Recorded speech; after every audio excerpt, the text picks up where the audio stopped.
recording.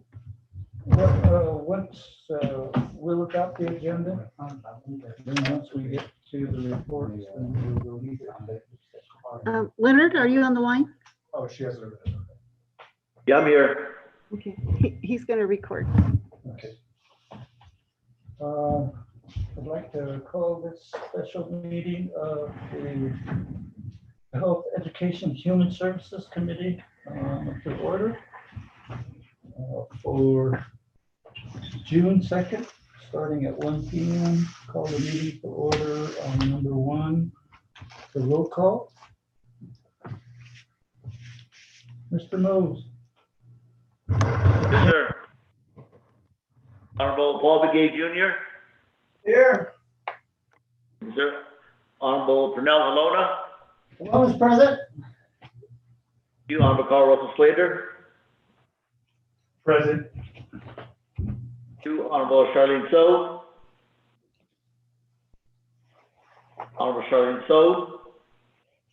Honorable Daniel E. So. I'm here.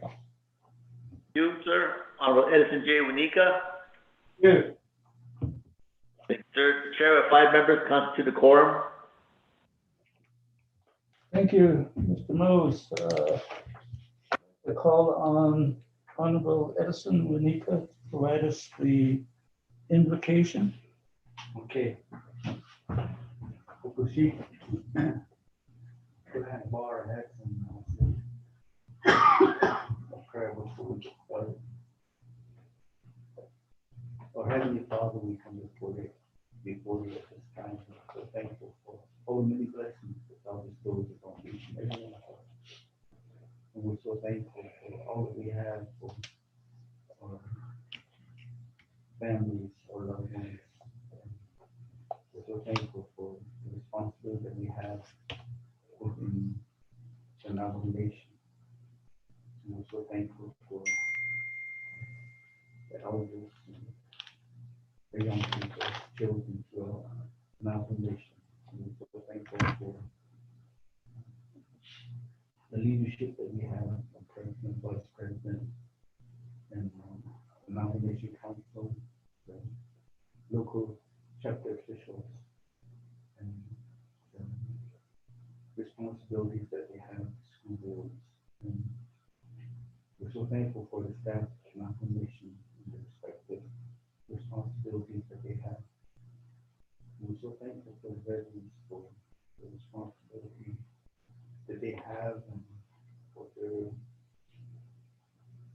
participation in ensuring that we have liberty within the United States. And we're so thankful, Father, for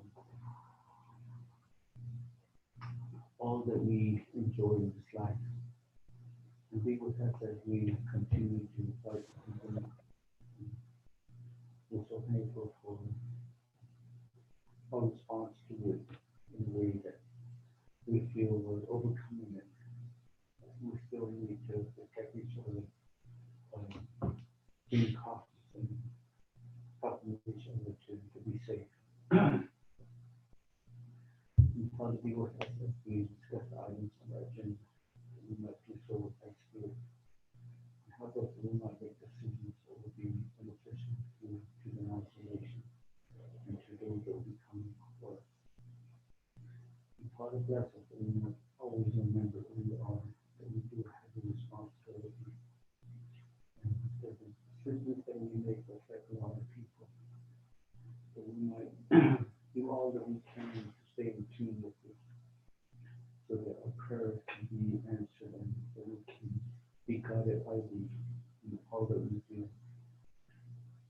Because we are limited as far as our understanding, but with thee, we can be able to make decisions that will, without question, be the right decision. And Father, be with us in all that we do. Be with us when we get done with me, that we not return to our homes in safety. For these things that we pray in the name of Jesus Christ.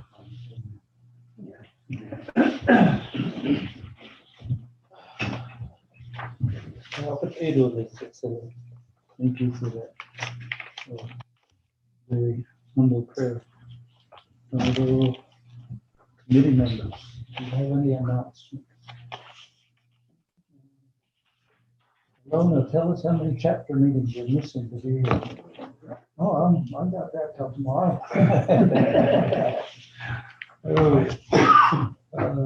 Honorable Paul McGee. Thank you, Chair. Chair. Members of the committee, visitors, Chair, staff, Mhm. thank you. Everybody that's on the air with us today, welcome. Just wanted to, first of all today I represent 5 chapters in the Northwest corner. Honolulu, Akitu, Kapolani, Pichi, and Balawi Gap. Aside the only thousand on the whole on Sony. Last week, say down the morning account, agent and the shutdown. We feel lucky. I wish they should. Maharchan is Kahaja Richfield Residential Hall. The house committee go to 2 different high schools, Richfield High School and South Sevier High School. All together, there were 19 of our young men and women that graduated. And the majority of them have been awarded scholarships. I was also told last year that a lot of them also graduated, and every single one of them had been awarded scholarships. And that tells a lot. You know, sometimes we concentrate on correcting problems with some schools. I think we need to also make known some of these schools that are doing good. I don't know if it's a dungeon or copy to be what that. But they have a college prep program. Snow College sits literally behind the dormitory. And with these 19 students, they managed to earn almost 300 college credit hours upon their graduation. They have a really big, giant step towards getting into another level of education. I got a chance to go on a tour of the new high school, Richfield High School. I went to school there, graduated in 1972 from Richfield High School. All those buildings are gone. And it's just a new structure 2 years ago. Although the college is right behind the dormitory. But the only thing that has not changed is the residential hall itself. It's been there since 50s, 60s. You know, when I went to school, it was kind of like military barracks, and you had bed going down the hall. They have two occupants in each room. But you know, I can understand the interior of the building is still old. Of course,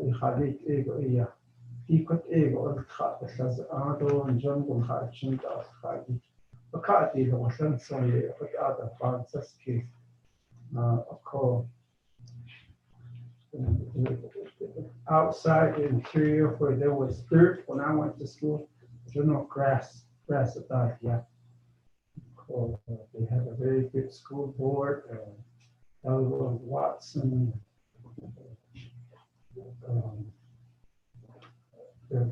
Quinora Tallman, Hugo, yeah, an associate with the import and need Jungle option I had a chance to address the senior graduating class at the senior banquet on Thursday. So I had the privilege to award them the diplomas to Richfield at 2:30 on Friday, and then South Sevier at 5 o'clock. So, and shouldn't I see Jim, but I leave avocado. On some of the case, or from so they got this thing, so I think we need to just acknowledge those schools that do well.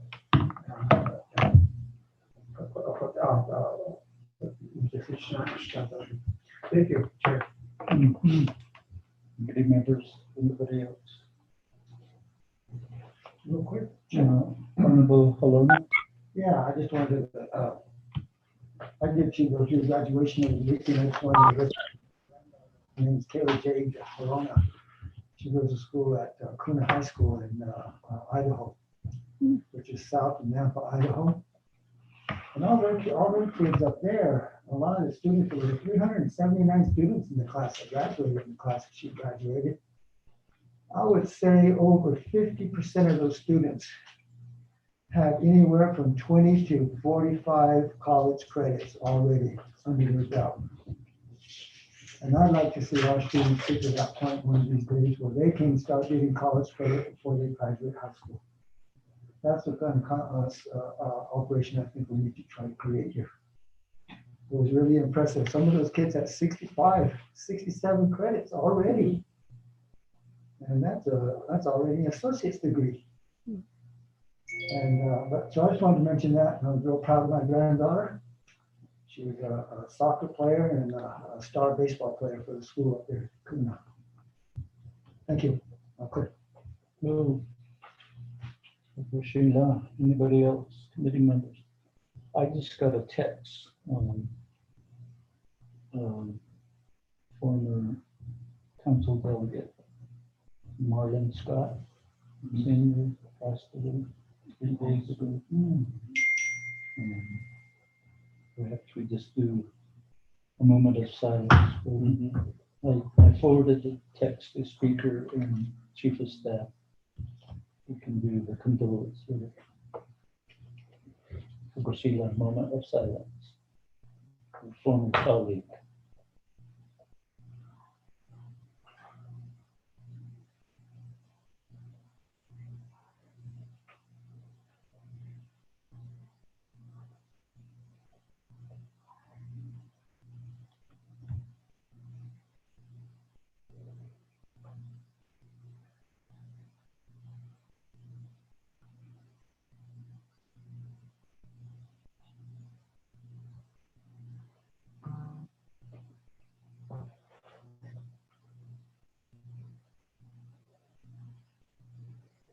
Thank you. He was a member of the council that established the permanent trust fund.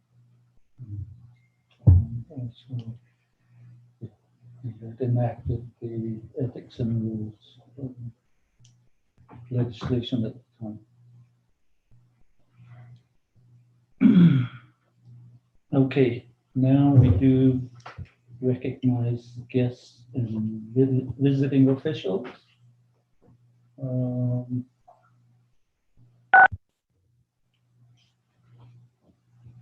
How many people we got on the line?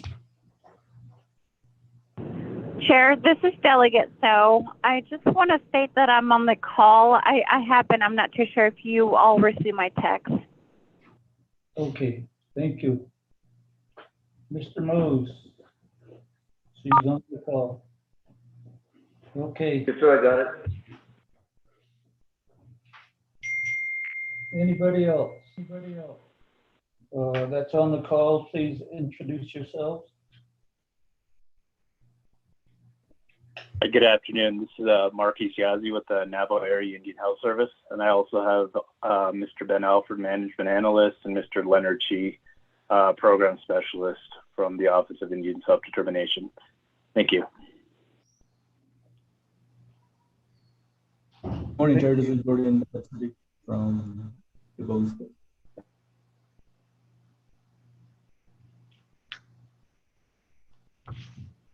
Anybody else?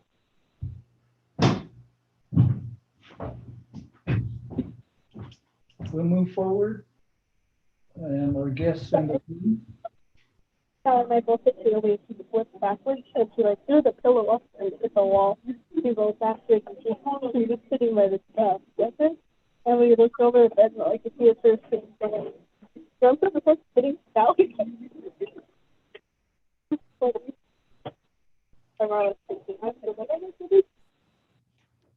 Oh, not that good, huh? Hello, are you introducing, excuse me, are you introducing yourself?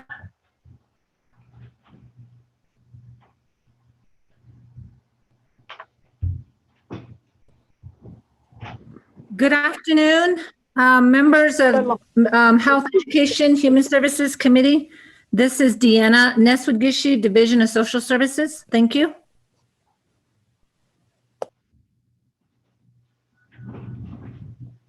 Hello, Yate. This is Dr. Elvira Bitsui from Navajo Head Start.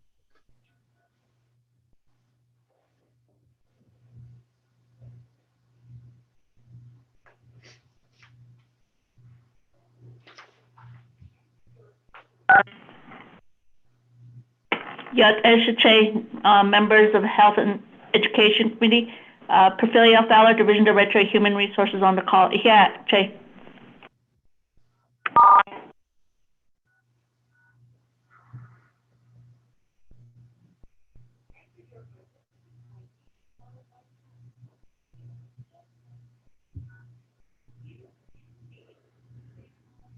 Shall we introduce myself now? Yeah, go ahead. Good afternoon, Shana, Honorable Daniel So, Baroko, Health and Human Services Committee. Konghun Sonidi, Shapasto, Shinado, Shinagado, Shichido, Mr. Malet, Do Shiteja, Do Ms. Benali. My name is Melvin Harrison, and I'm here today on behalf of the Navajo Board of Election Supervisors. Chairperson, and I represent the 40 Clients Agency, Ado Asia Isneda, Ajitwa Seta, and then at the same time, I'm also a legislative district assistant for my chair here, Honorable Carl Flieger. So Ideya, thank you. Excellent. Chair Veronica Curley, Jeff, those 40 Clients Agency, Jeff, not on this team, but for our issue on this National Election Administration.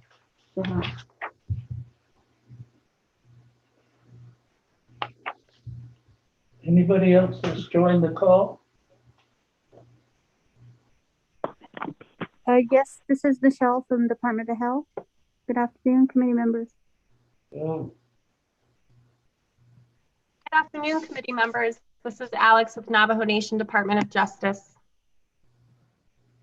Good afternoon. This is Michelle Begay from Department of Justice as well. Good afternoon. This is Dr. Jim from Department of Health. Good afternoon. This is Tama Naz from Navajo Head Start. Good afternoon. This is Mel Rodas from DOJ. Thank you.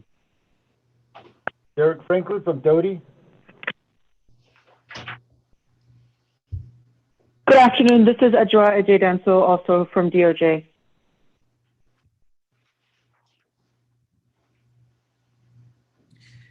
Good afternoon. This is Chris Cascoli with EMS Public Safety.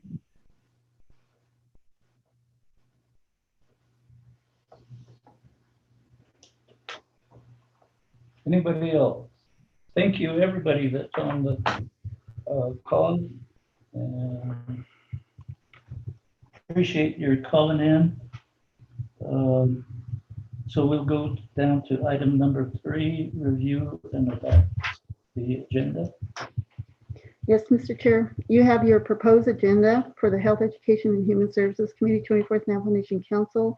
It does indicate regular meeting. However, this is a special meeting. That was a typographical error.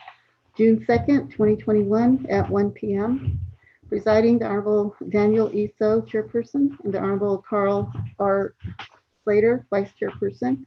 Place is the DOJ Attorney General's conference room, and also via telecommunication. 1, call meeting to order, roll call, indication, announcements. 2, recognize guests and visiting officials. 3, review and adopt the agenda. 4, review and adopt the journal for May 26, 2021. 5, receive report. The following reports might be requested to be in executive sessions. Report will be received in an attorney-client discussion context. A is the NDOH self-governance with the presenters that are listed. B is the Navajo Head Start program, also with the presenters as listed. C, report on the legal/election analysis of Chavez versus Navajo Nation. And the presenters there are listed. 6, old business. 7, new business. 8, close a meeting, announcements, and adjournment. The next meeting will be Wednesday, June 9th, 2021. Mr. Chair. Thank you, Ms. Benaldi. Committee members, what are your wishes? Motion. Honorable Carl Slater. Thank you, Chair. I was in a motion to adopt the agenda and move item 5C to 5A. Or actually, sorry, make 5C the new 5A, and then A would become B and B would become C. And then if we need to change on the agenda where it says regular meeting to special meeting, do that as well. Thank you. Committee member second. Second. Honorable Halona. Discussion.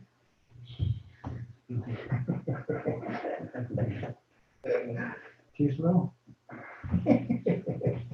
That's all he waits around for. Okay. I'll let you Committee have members, any discussion? Please, all those on the line, we have our own camaraderie among the committee members, and we like to pick on Honorable Halona. The only one strong enough to take this. That's right. Okay, any other discussion, addition, deletion? If not, committee members, Mr. Mose, roll call vote, please. Yes, sir. Honorable Paul Begay Jr. Begay votes green. Honorable Paul Begay Jr. votes green. Honorable Pernell Halona. Paul votes green. Honorable Pernell Halona votes green. Honorable Carl Russell Slater. Green. Honorable Carl Russell Slater votes green. Honorable Charlene So. I vote green. Honorable Charlene So votes green. Honorable Edison J. Wanika. Green. Honorable Edison J. Wanika votes green. Chair vote of 5 in favor, 0 opposed. Thank you, Mr. Mose. Let the record show 5 in favor, 0 opposed, the chair not voting. Then we go to item 4, review and adopt the journal, a singular. Mr. Mose. Yes, sir. I sent out the journal this morning. Committee members. Motion to adopt the journal. Second. Motion by Honorable Paul Begay, second by Honorable Edison Wanika. Any questions or discussion on the journal? If not, Mr. Mose, a roll call vote. Sir.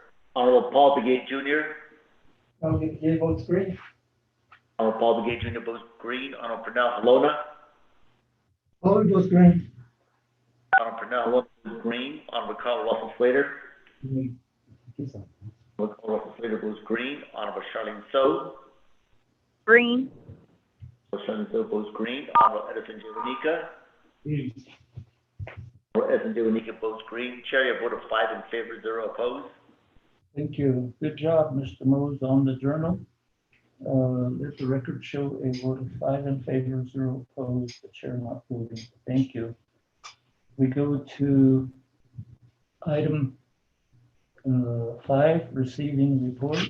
The first one will be with the amended motion to amend the agenda 5A is the report on the legal and election analysis of Chavez v. Navajo Nation. Presenter, Mr. Louis Millette, Mr. Paul Struhan. And then we have present in the room, Mr. Melvin Harrison and Ms. Veronica Curley. Mr. Millette. Honorable Chair, Honorable Vice Chair, Honorable Committee members. Going executive session for this, or What's your advice? if we have time, it would probably be better. Okay. Maybe not too long. Okay. Mr. Ron Haven, are you on the call? I'm on the call. Thank you. Okay. Mr. Mose. Mr. Millette, Mr. Harrison. The committee and Mr. Haven, who's the only folks you want on this executive? Well, she's here. Alexander Kinsella, Mike. Mr. Mose, send the alternative executive session number to Mr. Ron Haven and Ms. Alexandra Kinsella. Yes, I emailed that information to Angie. She has information, sir.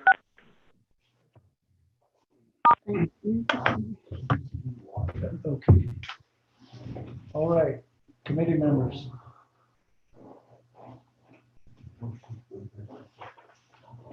Motion to go to executive session for 1 hour. Might not take that long, I'm not sure, maybe half an hour. We can say now. We'll just do 1 hour, and then we can stop it and we'll.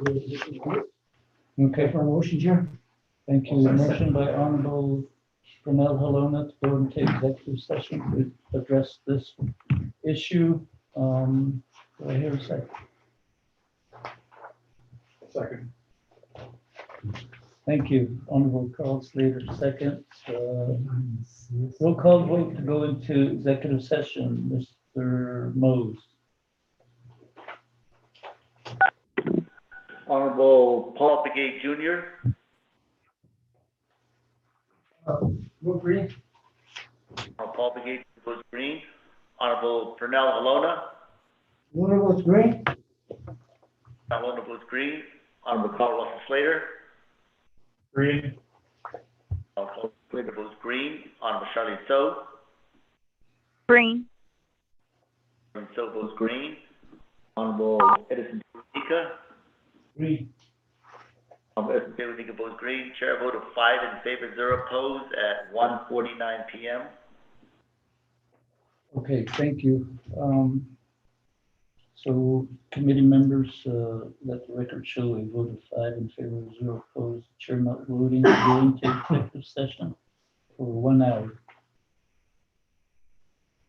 Angie, did you get that information for the new number for the executive session?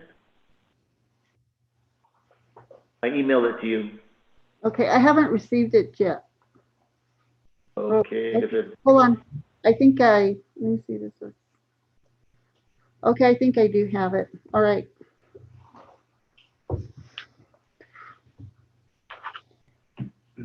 So we'll send it to Mr. Haven and Ms. Kinsella. I don't have their number. Let me. I can try to find it. Yeah, let me do this email.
Calling user number 1, could you identify yourself?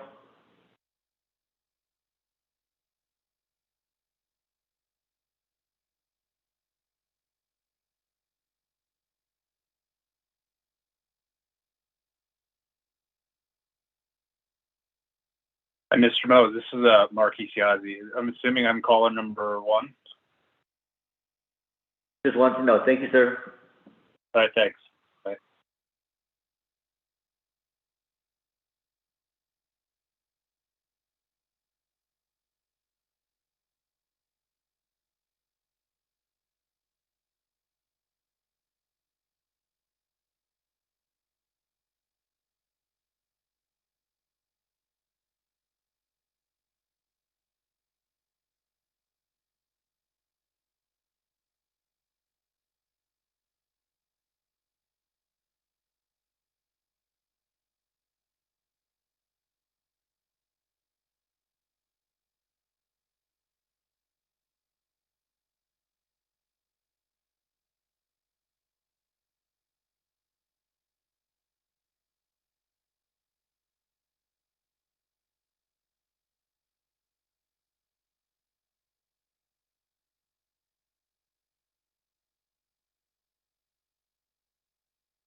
Leonard.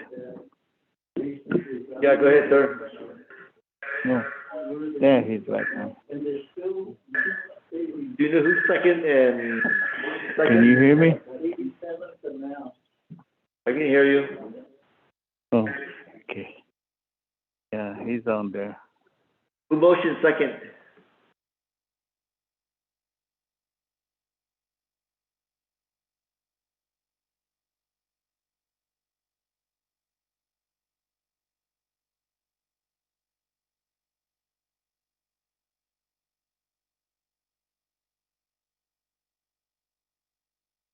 Gary's not back in here, so.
Oh, go ahead.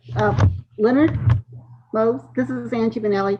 Can you do roll call vote? You have Carl Slater motioning to exit executive session and Paul Begay a second at Okay. 3:01. What was the vote? 4-1? No, at 3:01 and Oh, Chair, 3-1. Okay. Chair So is asking you to do the roll call vote, please. Okay, all right. Okay, Honorable Paul Begay Jr., Senator Paul Begay votes green. Honorable Paul Begay Jr. votes green. Honorable Pernell Halona, Malone votes green.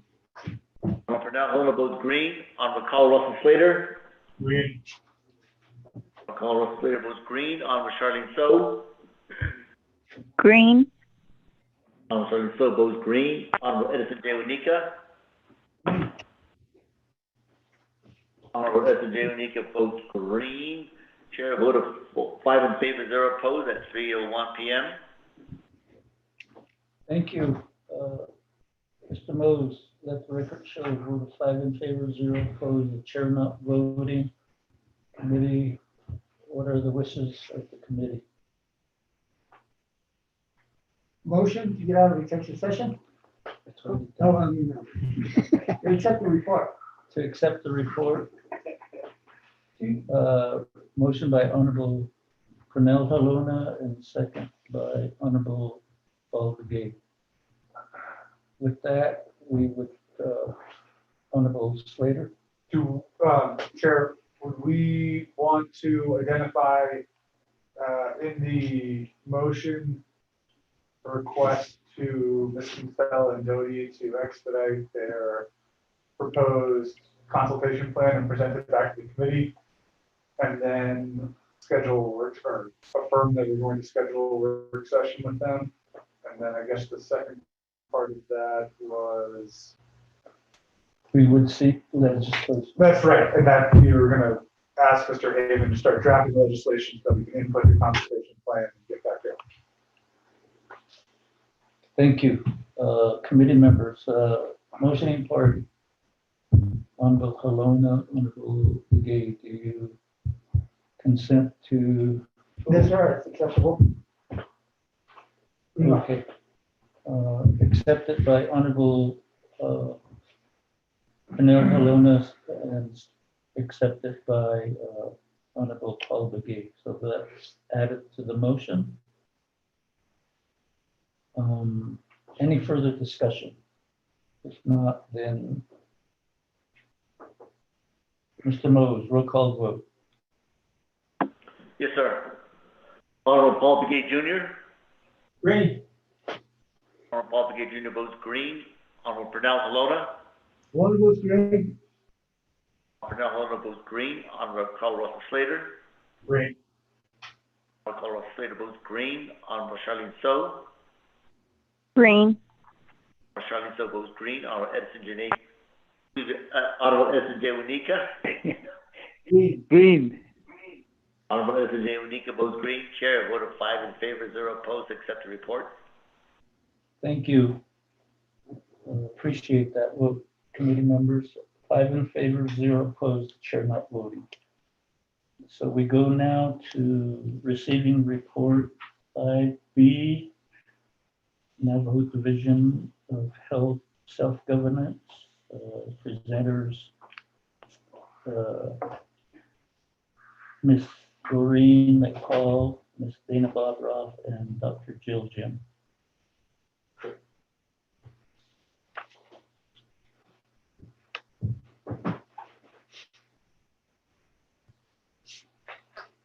Dr. Jim, you want to start it off?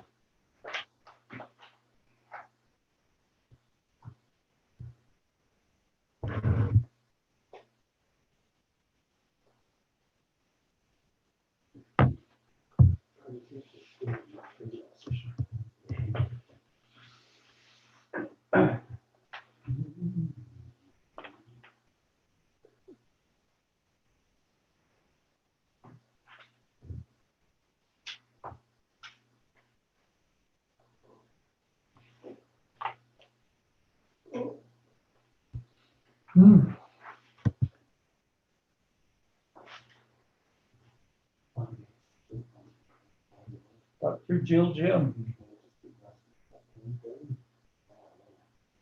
Ms. Doreen McCall.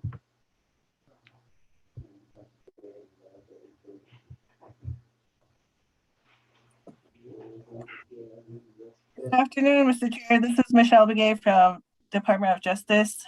I know that Dr. Jim was on earlier. I don't know if she made it back on the call.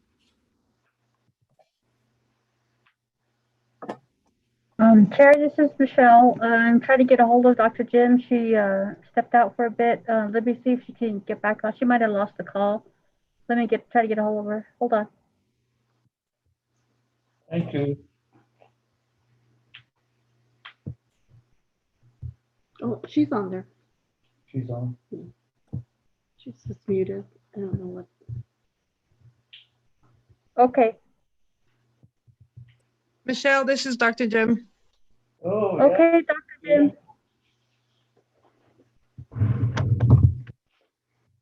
You have the floor. I think we got the full attention of the committee. We have Honorable Vice Chair Slater, Honorable Paul Begay, Honorable Edison Wanika, and Honorable Pernell Helona in the DOJ conference room. Oh, okay. Sorry, I'm apologizing. I'm not there. I wanted to run up there quickly and make sure I come in person, but are we in executive session or not? Not yet. Okay. And then we have Honorable Charlene So on telephone. Okay. Okay. I guess you could make some general public statements, and then at a point in time when you feel like you would need to talk only to us, the Navajo Nation, the client, and the attorney, you make the call, and then the committee will motion for executive session. Okay. Again, so now the self-governance topic is quite presently ideally no don't know quite the non showing sagi not kid that got I don't self-governance but present idea last week a quite the self-governance the nini resolution a I don't quite been they listed the additional quite the no yet with Michelle Begay and I think there's that's still being worked on at the United Nations Ajigi for a grant application for self-governance. Timeline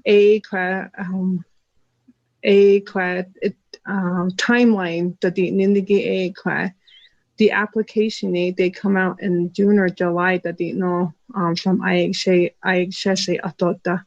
so at the application announcement they let the October that's usually when it's due that they know.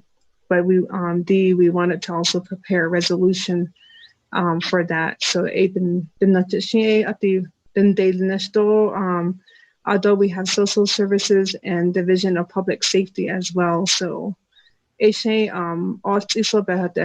as an update around the tribal application for getting support from Indian Health Service for self-governance. The executive session we can probably have a conversation with DPS and DSS to just discuss the path forward in regards to those other programs if we could have time for that. Although I'm open to answering any questions right now. Yeah. Sheila, committee members, would it be appropriate to have Mr. Marquise Yazzie address the committee, the self-determination officer from IHS, to kind of give us when the grant application process opens?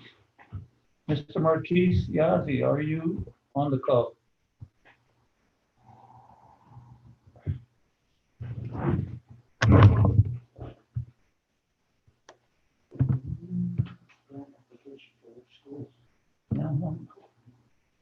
Hospital. Oh, not the clinics, the hospital. Okay. If it means the clinics, because GIMC under the IGL.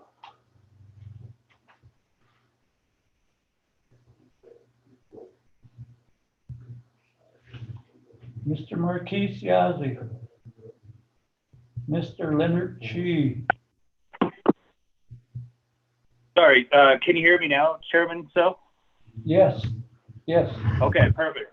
Sorry, star 6. I always forget about that. Again, thank you, everyone. My name is Marquise Yazzie.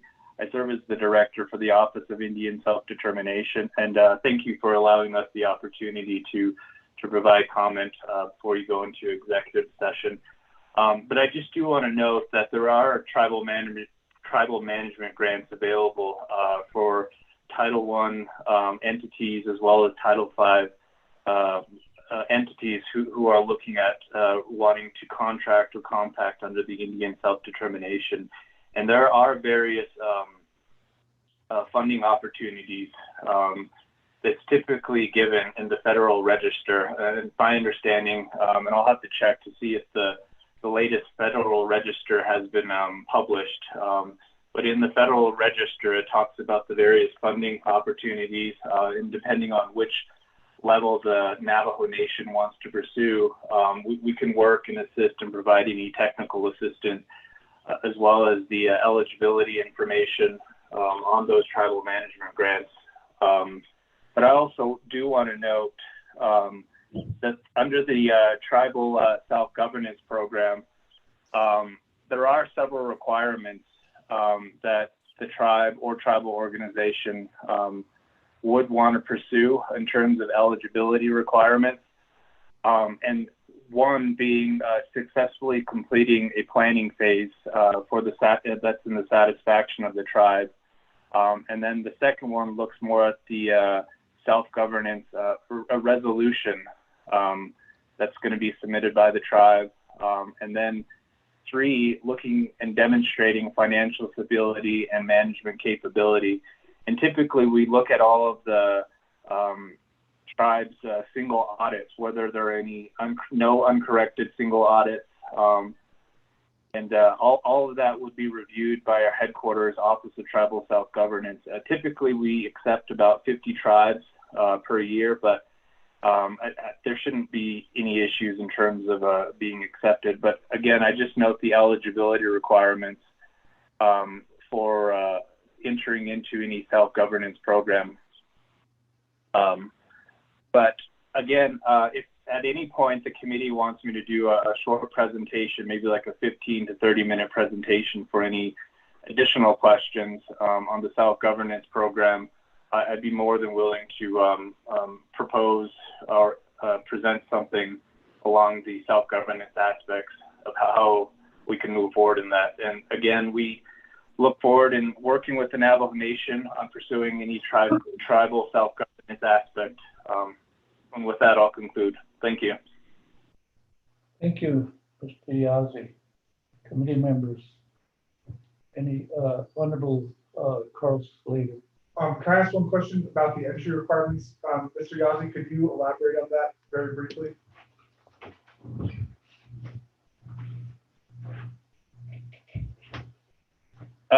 Certainly, Delegate Slater. What talking about the eligibility requirements, right?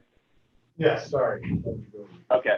So the Self-Governance Act makes provisions for existing self-governance tribes to participate in self-governance should they elect to do so. And the law also stipulates that, again, mentioning that 50 Indian tribes that meet the eligibility criteria shall be able to participate in the self-governance program. And again, just looking more at the successfully completing a planning phase, and that looks at the aspect of whether or not it's going to be suitable for the tribe to pursue Title I contracting or Title V compacting initiatives. It also looks at the resolution aspect or other official action by a governing body of each Indian tribe to be served. And again, looking at the 3 years of fiscal years of financial stability and financial management capability. The law also further explains that criteria for determining financial stability and financial management capability include evidence that during the 3-year period, the Indian tribe has had no uncorrected, significant and material audit exceptions in the required annual audit of the tribe's self-determination contract and or the funding agreement with the Title V compacts with any federal agency. So what that means is that when the Tribal Self-Governance Program gets the application, we'll look at all of those 3 criteria and make a determination based off of that. I think the only concern that I have is that the Navajo Nation combines all of their programs, whether that being Bureau of Indian Affairs, IHS, as well as other departments into a comprehensive single audit that we usually get. It's usually like 500-600 pages or more. And how that would play a factor into the demonstrating financial stability and management capabilities may raise additional questions, but we're more than willing to look through that as the time comes and presents itself. I hope that provides some information on the differences, eligibility requirements of what you just mentioned. But I also want to note there are differences between Title I contracting and as well as Title V compacting. Under Title I, we use contracts and an annual funding agreement that we negotiate annually. And when we enter into a Title V phase, tribes have the option of entering into multi-year funding agreements. And some tribal organizations, such as Winslow, Tuba City, Utah, Navajo, have entered into a 5-year multi-year funding agreement and establishing a compact with the Navajo Nation's 3 contracted programs that they're wanting to pursue. The federal oversight will also change. Typically, we have a little bit more discretion with Title I activities at the area level. But when you compact, it's more on a government-to-government relationship. And that authority now lies with the IHS headquarters, the IHS director, to sign for any compacts or multi-year funding agreements, as well as any payment options. Typically, with Title I, we process the payments at the area local level, but with the Tribal Self-Governance Program, the Office of Tribal Self-Governance now issues those payments at the called amendments and not modifications. So a lot of the payment aspects and questions will be dealt with more with the Office of Tribal Self-Governance at the IHS headquarters. In terms of negotiation aspects, under Title I, we do have a contract proposal liaison officer who negotiates these contracts with the Title I entities. And when we transition to Title V, we have an area lead negotiator, and that'll stay the same. I'll negotiate the compact and multi-year funding agreement, but the signature authority, again, now rests with the IHS director or his or her designee at the headquarters level. And then lastly, I just want to also note that typically when we have some discrepancies with an annual funding agreement, we usually issue a declination letter for Title I entities. But with the Title V, it's a little bit more different, which means that we're no longer at a 90-day statutory term in terms of either approving or disapproving a contract, but we now get into what is known as a final offer. And usually that final offer is, again, submitted to the IHS director when parties are unable to agree in whole or in part of a particular issue, and that particular response is due 45 days or it's deemed approved. And then I also do want to note the last aspect of Title V self-governance is that it does reflect a stable base funding at the tribe's option. Tribes are also able to redesign and rebudget programs, and typically under Title I, rebudgeting and redesign typically need approval from the IHS. So you have a little bit more flexibility under Title V in terms of how a tribe wants to implement its programs or carry out the programs, functions, services, and activities. So I hope that answers some of your questions, but again, I'd be more than willing to present a short 15-minute presentation to outline some of these a little bit more in greater detail. Thank you.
Leonard Mose?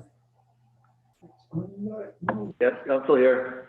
Okay, there is a motion to go into executive session by Delegate Carl Slater, second by Paul Begay to go into executive session at 3:27.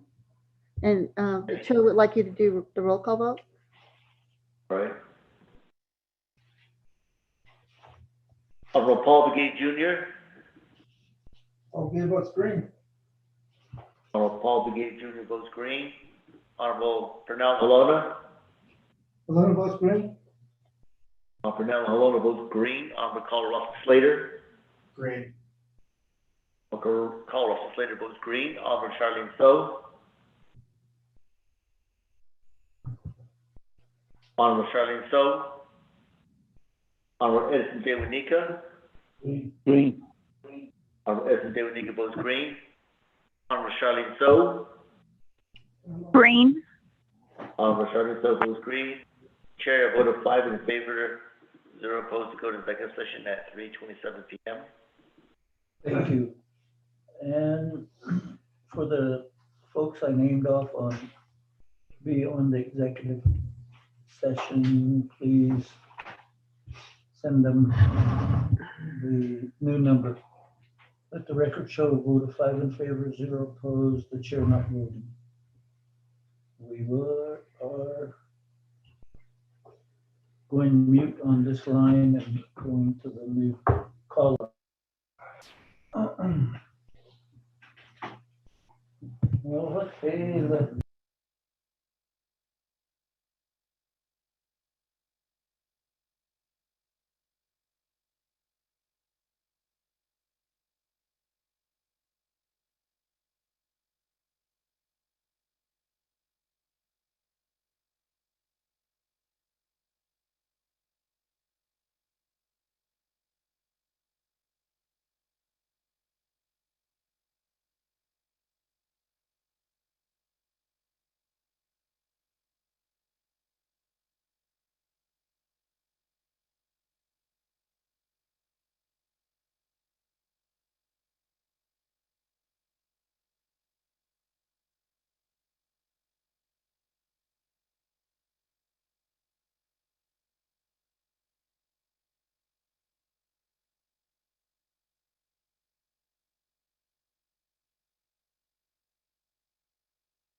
Hello?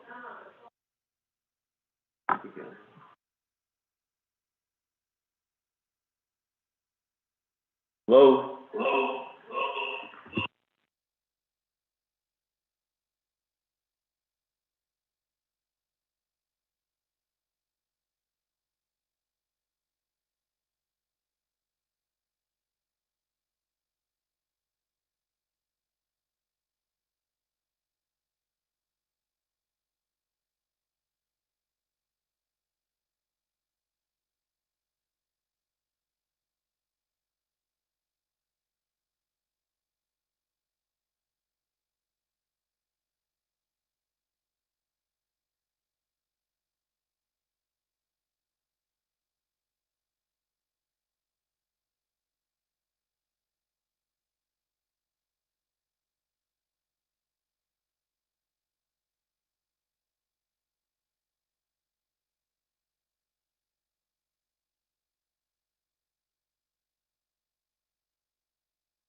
Mhm. Yeah, let's go back to first. Okay, you're unmuted now. All motion, oh, sorry. Go ahead. All motion to exit executive session. Thank you. Moved by Honorable Vice Chair Slater to exit executive session, second by Honorable Paul Begay At 4:11. at 4:11. Thank you. I want like this. That don't count. Yes, it does. I'm a 5-finger man. Okay, Should go like this. Jay, Mr. Mose, roll call vote, please. All right, sir, can you hear me? Oh, Okay, all right, sir. Honorable Paul Begay Jr. Okay, what's green? Honorable Paul Begay Jr. votes green. Honorable Pernell Valona. One was green. Pernell Valona votes green. Honorable Carl Russell Slater. Green. Honorable Carl Russell Slater votes green. Honorable Charlene So. Green. Honorable Charlene So votes green. Honorable Edison J. Unica. Green. Edison J. Unica votes green. Chair, a vote of 5 in favor, 0 opposed. At 4:11 p.m. thank you. Let the record show 5 in favor, 0 opposed, the chair not voting. Committee members. How do you wish to proceed? Chair, I'll motion to accept the report and then schedule IHS for a report on self-governance by Mr. Marquis Yazzie and Area Director, Ms. Rosen So, and then an update from the Department of Justice, Attorney General McPaul, the Department of Health, Dr. Jim, and then also in attendance for the report would be the Division of Public Safety Director, Mr. Delmar, and the Division of Social Services Director, Ms. Nesler-Gushi.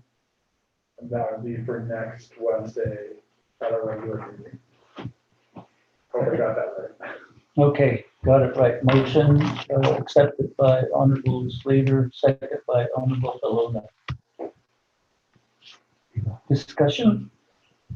And it would be to invite OLC, Dana and Bob Yes. Ross and Ron Haven. Okay, yes, accepted by moving parties. Thank you, Ms. Benali. Further discussion? There being none, I just have one question. Honorable Paul Begay. I just, a kind of, the question came to my mind with Dr. Jill. Yeah.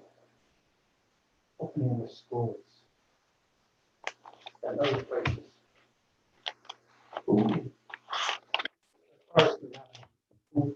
Who has the authority to say this will happen? I mean, I know that the president prevents us or anything from being open. Because it's a recommendation from the health department that there's a decision made. And then talking about my legislation. Would this person in authority just say, well, forget about the legislation, I'm going to open it? Somebody say something like that, President? Why I'm saying that is, I feel, and the business people feel, it's long overdue. And they are suffering.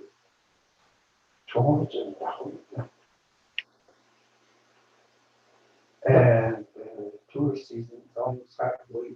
Now, but never your this or this one. We just kind of like tied their hands.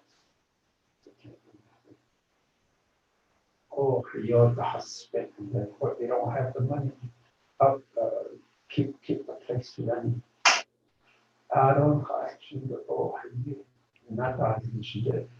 About 1,000 come to work and they are asking, are not able to come to work. If they so living, what's called not cotton, they we're telling our people, unable make the rent, start a business underneath on this job. That's what they're doing, but yet we tied their hands. Everybody else around the city of Pages, hotels, build doesn't, or every night the motels are full. Campgrounds are full. Campgrounds are water level, oh yeah, I know, also on the, this past weekend, I went to one week over there and looked on a team found that the whole parking areas are full, a team found full of boat now.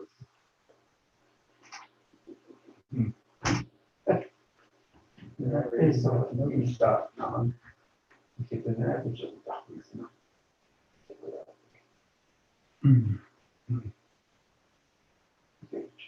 Well, thank you, Jay.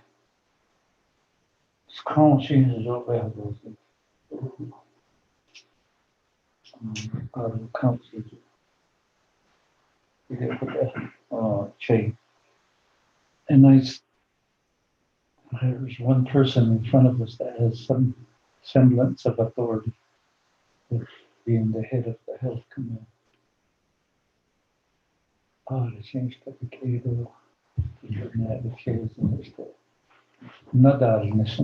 so it's right in your lap too. So that aspect, how do we best approach it? It's one of the things I think is really hard, especially for Dr. Jim, because she has a boss that is ahead of a branch. We're out there in the field. That Aggie. How do we best approach it? How do we get to that point? Hopefully we find that resolution tomorrow. We're ready to vote on the motion to do all the things that Carl Honorable Carl stated motion. Jay, Leonard Mose, roll call vote. Chair, I don't think we got a second.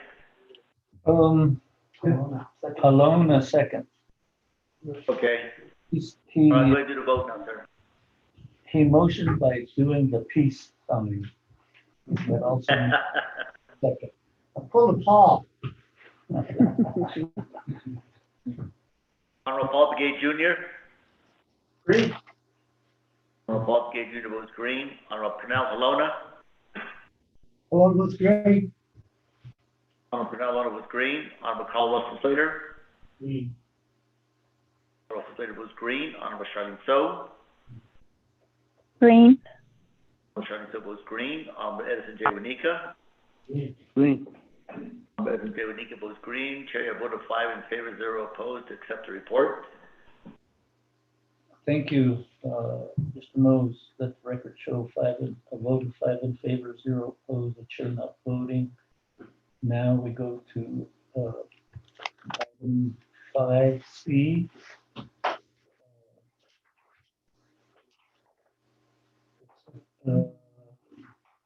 Ms. Patricia Ghani. Thank you, Dr. Jim, for running up here. I know. Yes. We appreciate your work, guys. We're making some bold moves in that ship. Don't care what they say about me.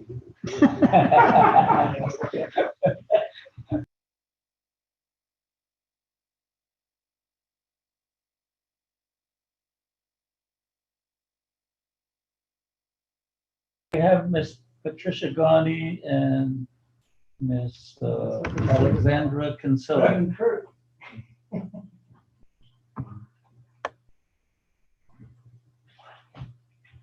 Yeah, Kinsella's on the line. Good afternoon. Chairman So. This is Pat Ghani, Acting Superintendent for Department of Diné Education. I'm also on the line.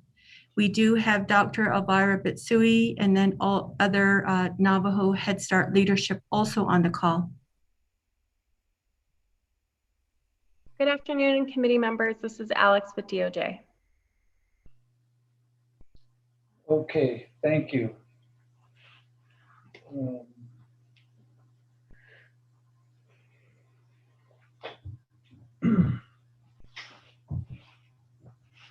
Basically,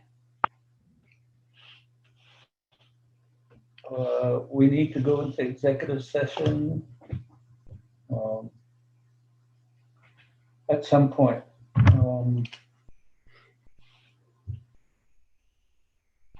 Ms. Ghani, could you give us an update regarding,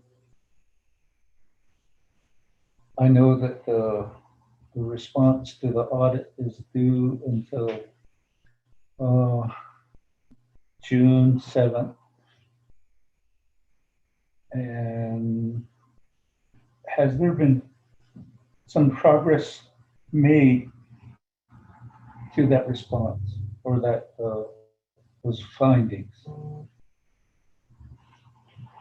And then the other part is we have a plan of operation that Head Start asked the sponsor to withdraw, and those items in that plan of operation will be related to the audit findings and responses.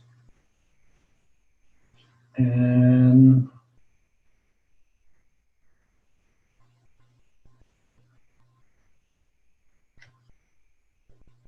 so if you could give us that update.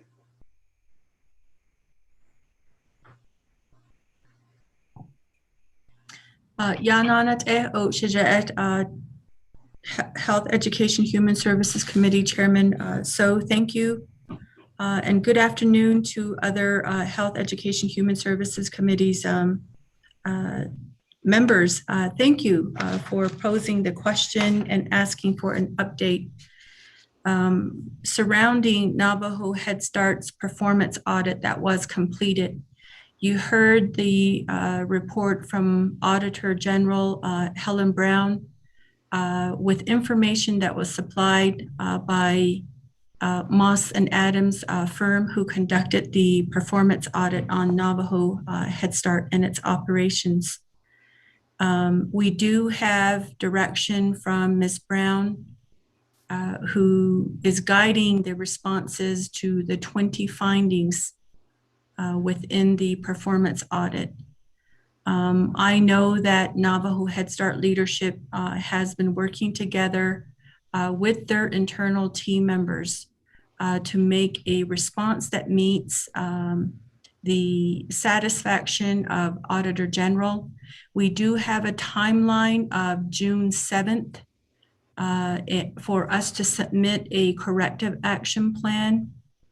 So ahead of that, the Head Start executive team members have been working together to provide that response to AG by that timeline of June 7th. We also have a meeting with you, Health Education Human Services Committee on June 9th, and that is our target date. You have asked that you be apprised of the contents of that corrective action plan. We are aware of the components as was explained by AG in a previous meeting with Head Start leadership. They wanted us to respond to each of the individual 20 findings within the performance audit report. There are some recommendations as to how best Head Start can respond. So we're looking at each of those items to supply an action step to address each of those with persons or positions that would have the responsibility to see those through. Also, as part of that component within the corrective action plan, and then also the timeline of dates as to when they should be met and completed. So we are hopeful to meet that timeline of June 9th to present that information to you. With that presentation, it should be a document that has been reviewed and accepted by the Auditor General's office as of June 7th. So I hope that meets your satisfaction, Chairman So, this afternoon in terms of the overview and update as to the progress that is being made to furnishing a corrective action plan in response to the performance audit of Navajo Head Start, where the 20 findings are related. We do know also that that has implications for the overall plan of operation for Head Start, and any adjustments that are necessary, we will be happy to also bring those before Health, Education, Human Services Committee as well. So today, last week, a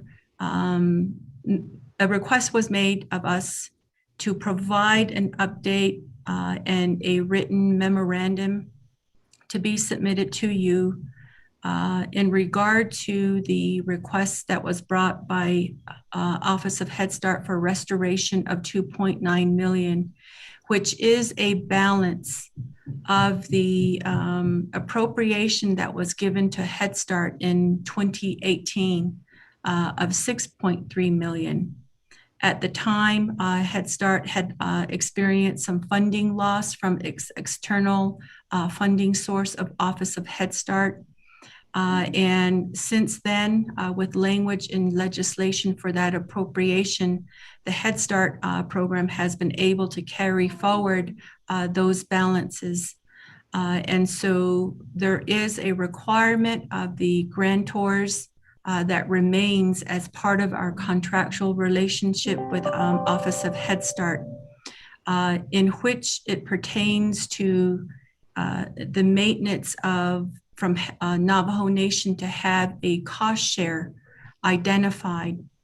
And the team is here to provide further detail, explanation about what that amount is and how best we would like to have your support in satisfying those requirements regarding the cost share expectation from Office of Head Start.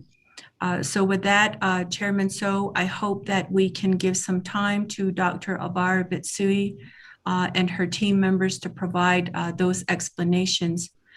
Just a few minutes ago, also, you are in receipt of an email in which that memorandum has been furnished for you as well. I hope folks can access that document.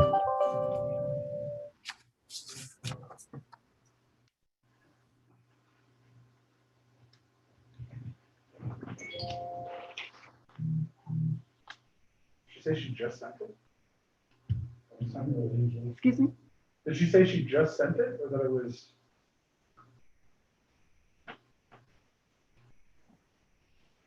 She says yes, this, that, we haven't gotten it. No.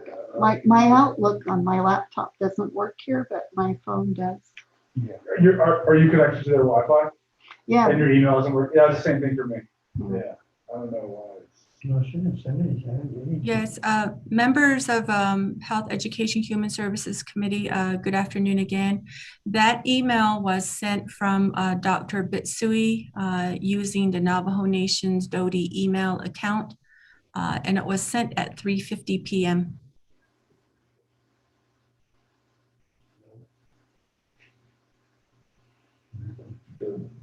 We didn't receive it.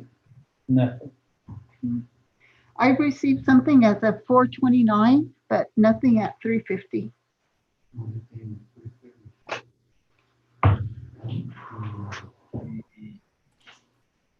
Okay, while we're waiting, Ms. Kinsella.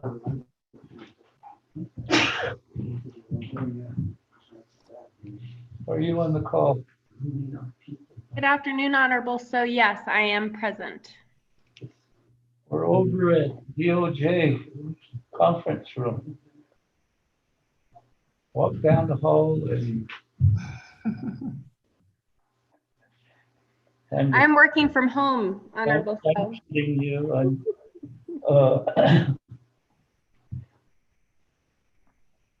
I guess the main question I have is, we have a presentation last week by OOC staff that basically said there was a waiver on the grant.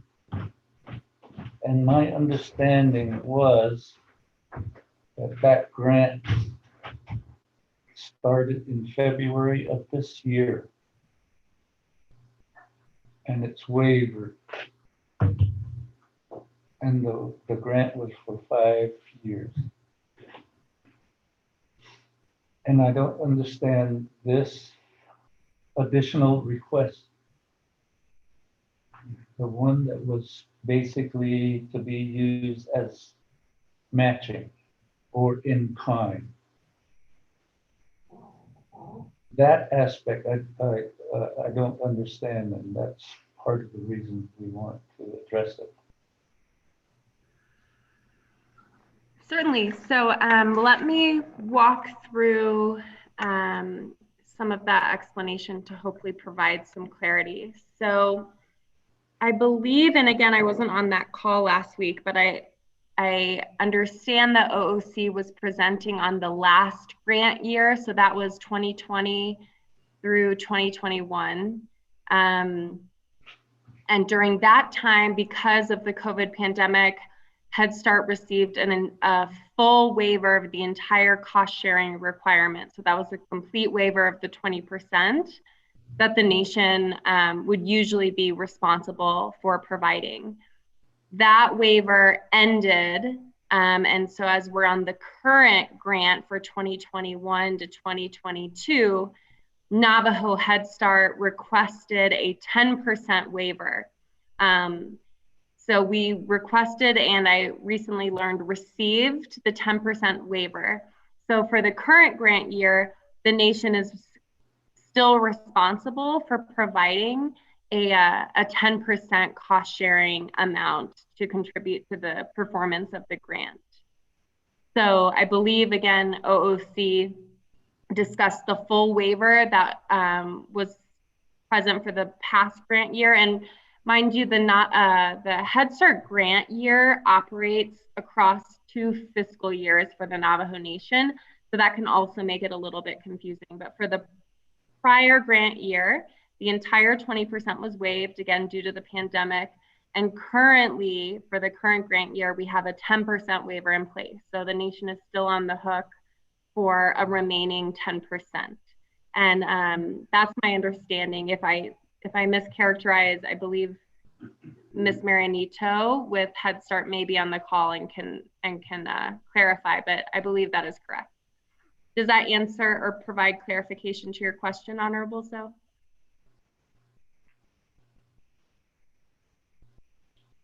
And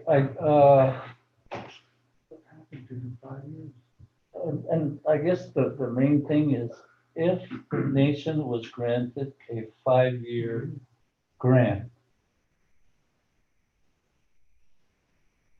does that waiver should have covered that 5-year grant, is what, the logical thought is. But are you saying that every year the nation has to reapply even though there's the 5-year grant cycle? That is correct. Each year the nation has to request a waiver because the standard baseline for the Head Start grants is they always require a 20% cost sharing requirement on the part of the grantee. So that's the baseline that they assume when they do the grant award each year as part of the overall grant. And so it is it is a yearly request that has to be awarded. So isn't that a fixed cost? And grant matching is usually a fixed cost when OMB is doing all of that. So why are we making a separate request for the grant match?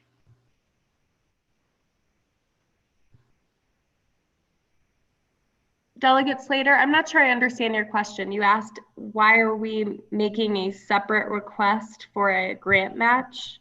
Well, the presentation that was delivered to us this past week said that the program needs this fund, or this funding was initially set up, the one that expired or lapsed or whatever the heck happened to it. And the purpose was to provide the cash match for the grants.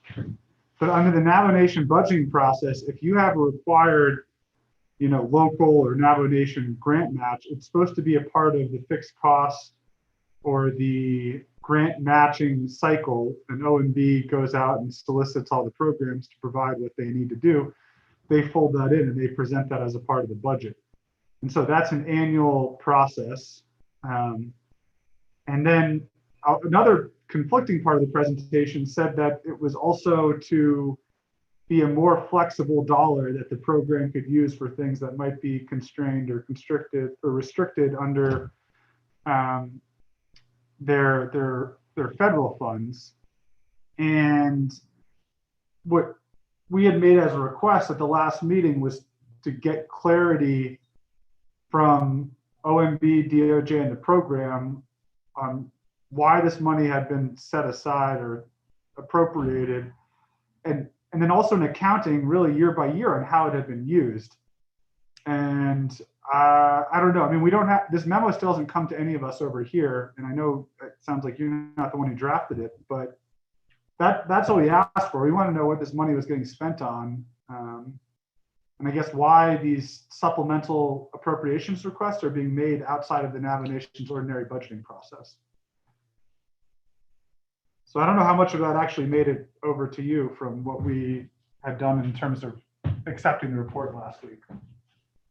Okay, thank you. I think, for some of those, I would refer to OMB to speak to kind of the details of how they calculate that set aside to ensure that cost sharing is met through the initial preparation of the budget. I will say I fear that there may have been some sort of confusion or conflation of two potentially separate issues. So one, with the UUFB funding that lapsed, that 2.8 million about, that funding in the legislation, the language specifically designated that funding to be used for cost sharing. And because it couldn't have possibly been used for cost sharing at the time it was moved from a cash match budget item line, that was interpreted as having lapsed immediately. So the recommendation was that Head Start, because that funding was intended for Head Start, but Head Start was unable to use it, Head Start reapply for that specific amount that was lost during that window where they did not have any match requirement that the prior grant year during the COVID waiver. So that original UUFB amount was originally intended to be utilized and put toward cash match cost sharing on the part of the nation. And so the original intent was to approach HES committee to ask that that be reinstated back to Head Start as it was originally intended to go to the program. What I understand, and again, I apologize for not knowing exactly what the conversation was last week. I believe it also developed into a further conversation of a larger request for having more money set aside for Head Start to have funding on hand to meet the cost sharing requirements in future years. And so these are technically can be seen as two separate issues. So the UUFB funding can be reinstated if HES so chooses And HES can then determine if it wants to, again, designate that funding to be used towards cost sharing as it was before, or it could, you all could determine that that funding actually not have any restrictions on it, that Head Start could use it for any purposes in the future. The other request, I think, which is somewhat separate, is a larger set aside of funding from the UUFB for Head Start to use towards cost sharing in the future. My understanding is this would look very similar to the original set aside of the UUFB funding that Head Start did utilize a good portion of, which was designated for cost sharing and match specifically. So I hope that helps kind of sort out where I think a confusion has taken place. So the UUFB funding on the table originally was designated for cost sharing, and Head Start, and I don't want to speak for Dr. Bitsui, is requesting that that funding be restored with or without the limitation that it be utilized for cost sharing. But I don't want to speak more than that about what Head Start wants to do with that funding. Delegates later, does that help provide more context as to kind of what's on the table? Yeah, I mean, I think that's what we all understand. What the committee really needs to know is how the money had been spent, you know, from that initial appropriation, what it was being used for. Because we've heard that it was used for cost sharing, and we also heard it was used for other things. And then it wasn't until the controller discovered that it wasn't being used for cost sharing that deemed it had lapsed, and then she, you know, pulled it back or just threw it back in the UFB or whatever. And so that's why we wanted to know, you know, what it had been spent on since it's appropriation in 2018. Is that right? Mm-hmm. And then again, like why Head Start is not participating in the ordinary cash match portion of the budgeting cycle. So those aren't really things I think you can answer, but you know, the committee is interested in understanding.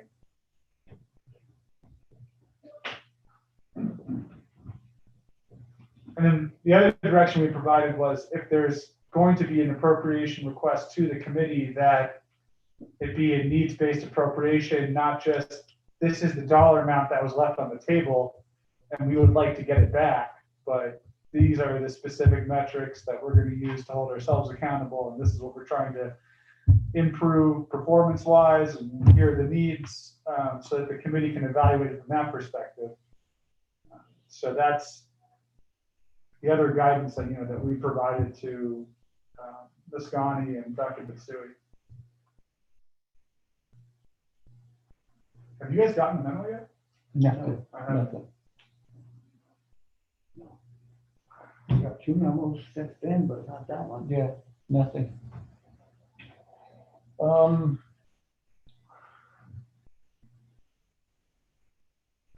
Based on that, committee members,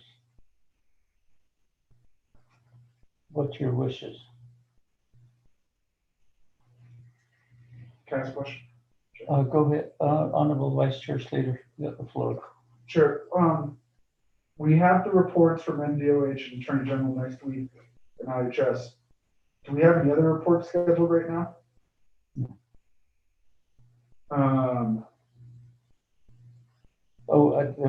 Doty's update on apportionment consultation. The Shanta. Okay.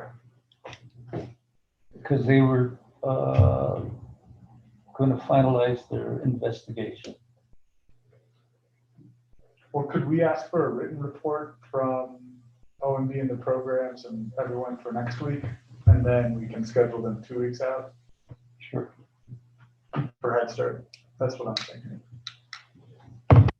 Yeah, so we'll put this back on the 9th. 30. No. Well,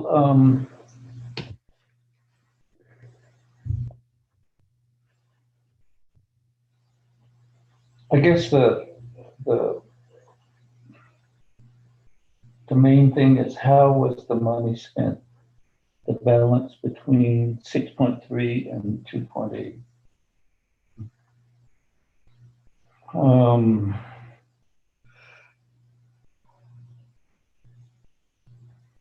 Chairman So, Yes.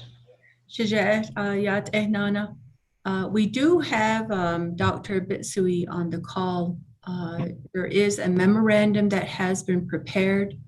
Unfortunately, for whatever reason, it doesn't appear to be reaching the recipients. I also forwarded the same document here too. So if you're not seeing it, there's something going on.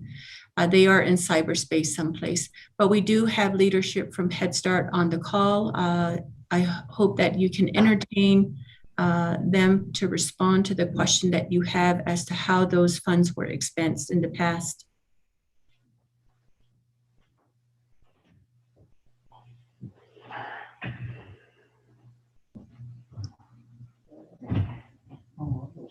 Committee members.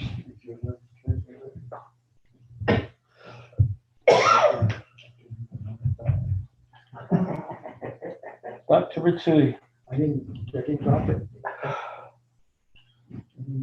There's no emails. Yes, Chair So, this is Dr. Bitsui Yate.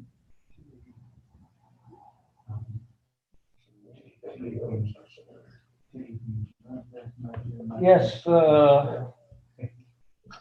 acting superintendent has deferred to you to answer some of the questions the committee has presented. Yes, okay, Honorable So, thank you. Yate Nana, Shinant Aino Thingi, Ado Shitsale, Vice Chair Slater, and honorable members of the HESI committee, and Mrs. Ghani, thank you for your time, and Ms. Kinsella, and those that are listening, and my colleagues from DODI and other departments. Yate, we did send a memorandum titled UUFB Supplemental Funding Request for Navajo Head Start. The 20% non-federal match is what we were requesting for. Ado Kodo, Mrs. Ghani Yahovnagi Anikota. We talked about it last week, and we asked your committee if you could possibly consider the restoration of the 2.8 million that was recaptured by the Office of the Controller from the original UUFB allocation, which was done in 2018. Last week when we met, you had the same questions that you have now to try to, we attempted to answer the questions that you had for us the best that we could. And it is in the memorandum and showing what the allocations were. And originally we had taken a funding cut based on his back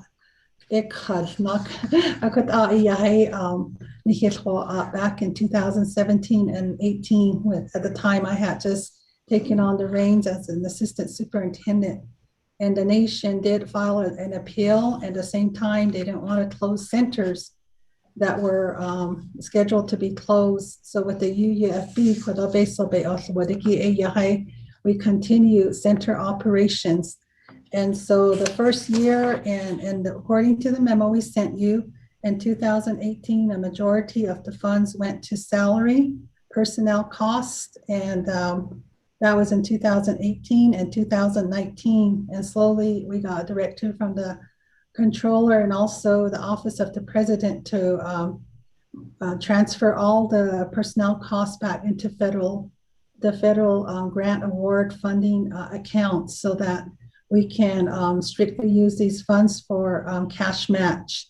So now we wanted to revisit the UUFB funding that was recaptured and to restore that. That was the original request. At this point in time,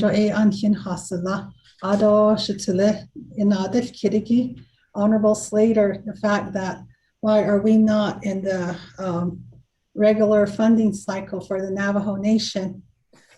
We shared the form, L2 form, and it strictly identifies 6.4 million as the cash match, non-federal match that's required by the nation for such a large amount of money that we receive, which is at 21 million. So with that and the request for putting that into the cash match amount for the nation, that's really a report from OMB. Right now, it's at 3.5 is scheduled for Head Start from Office of Management and Budget. So the remaining amount, which is 3.4, I believe, and that amount is what we would need to request of your contribution from the nation. I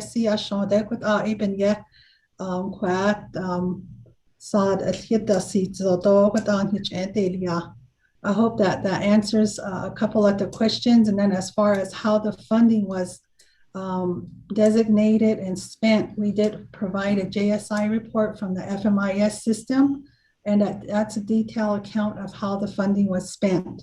And again, cash match is like, for instance, I think I mentioned this the last time, a pencil, if a pencil is worth $1, the Navajo Nation puts in 20 cents, and 80 cents is paid by the federal government.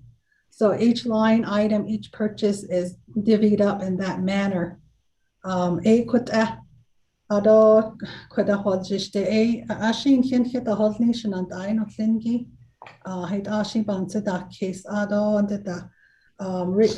we were only trying to recapture what was in the UUFB allocation, and that was just the work that we're doing. And Ms. Miranito's, work from OMB and her transferred knowledge to Navajo Head Start. And I did note in the memo that the Federal Office of Head Start decreased the funding amount. And that's why we, in the Navajo Nation, went into litigation, and this left us with trying to make ends meet and moving forward. So it's really a recommendation from you that perhaps if this is the money that we do need, perhaps we can request and drop an enabling legislation for the remaining amount. And the thing about it, there was a waiver. Those waivers are done year after year. It's not done all for the 5-year cycle. I wish it was, but it's not. So it was only this year that we got a 10% waiver. And of that 10%, because the nation goes from October 1st to September 30th. And then there's the Navajo Head Start, which operates from February 27th through February 28th. So there's a gap period right there that where the cash match would be readily available if we go through supplemental fund requests.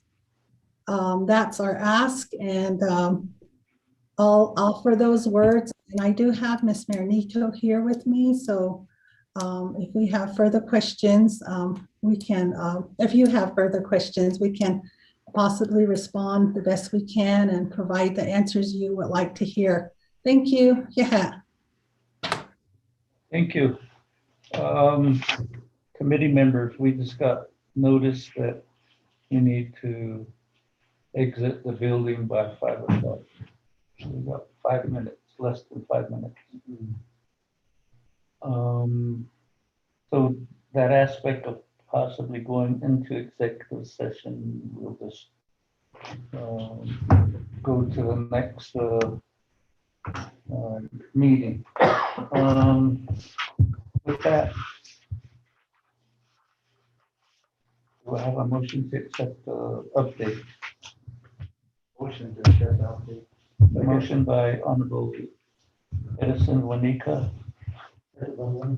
Second by Honorable Salon. I think in the questions that Honorable Vice Chair Slater posed, what we, going forward, we will ask for a memo or a letter from OMB and OOC regarding the aspects of how the matching, and there's a key word, in kind. So it's not always cash match, and that's the part that we need clarification on. With that, committee members, we have a motion and a second to accept the report. Any other discussions, additions? Mr. Mose, roll call vote, please. Yes, sir. Honorable Paul Begay Jr. Green. Honorable Paul Begay Jr. votes green. Honorable Pernell Helona. One votes green. Honorable Pernell Helona votes green. Honorable Carl Russell Slater. Green. Honorable Carl Russell Slater votes green. Honorable Charlene So. Honorable Charlene So. Honorable Edison J. Wanika. Green. Honorable Edison J. Wanika votes green. Honorable Charlene So. Chair, vote of 4 in favor, 0 opposed. Thank you, Mr. Mose. Let the record show a vote of 5 in favor, 4 in favor, 0 opposed, chair not voting, and 1 committee member not voting, more than likely lost connection. Thank you. So we go to old business, there being none. 7, new business, there being none. 8, close of meeting. Any announcements? Motion to adjourn. Motion to adjourn by Honorable Carl Slater. Do I get a second? Second by Honorable Paul Begay. Mr. Mose. Roll call. Yes, sir. On adjournment. Hi, sir. Honorable Paul Begay Jr. Green. Honorable Paul Begay Jr. votes green. Honorable Pernell Helona. Green. Honorable Pernell Helona votes green. Honorable Carl Russell Slater. Green. Honorable Carl Russell Slater votes green. Honorable Charlene So. Honorable Charlene So. Honorable Edison J. Wanika. Green. Honorable Edison J. Wanika votes green. Chair vote of 4 in favor, 0 opposed. Adjourned at 4:58 p.m. Thank you. Let the record show 4 in favor, 0 opposed. Chair not voting, 1 committee not voting. Thank you. We are adjourned.